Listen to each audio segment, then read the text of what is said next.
Goeiedag groepleiers, dis Dawie Jacobs hierso. Dis lekker om weer saam met julle te wees. Ons is in ons derde week van die Celebration of Discipline veldtog.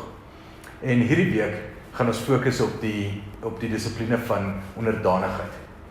Onderdanigheid is die dissipline wat ons vrymaak om altyd ons eie sin te wil hê. Om seker te maak dat dit nie net oor ons gaan nie, maar dat dit gaan oor die liggaam van die Here. Net soos in die vorige paar weke, het ons 'n paar punte wat ek graag wil hê julle moet bespreek in julle groepe. En die heel eerste vraag wat ek wil hê julle moet net op fokus is, hoekom dink jy, is dit so moeilik vir ons om nie ons eie sin te wil hê nie? Hoekom wil ons altyd ons eie sin hê?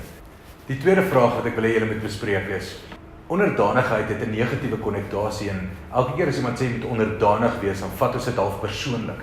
Hoekom dink julle, is dit so moeilik vir ons om onderdanig te wees onder die autoriteit wat die Here ons onderin gesit het? Die derde geselspunt is in Markus 8 sê Jesus, as jy my disipel wil wees, moet jy jou kruis optel en my volg. Nou die vraag wat ek vir julle wil vra is, hoe lyk dit in vandag se lewe, in jou lewe, om jou kruis op te tel en Jesus te volg?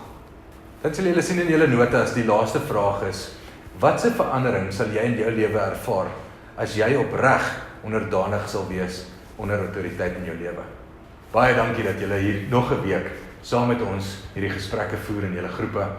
Ek glo en ek hoop regtig dat julle 'n dieper verstandhouding sal hê oor wat dit beteken om onderdanig te wees en hoe dit jou lewe sal verryk en hoe dit jou nader aan die Here gaan bring en 'n dieper verhouding met hom sal hê.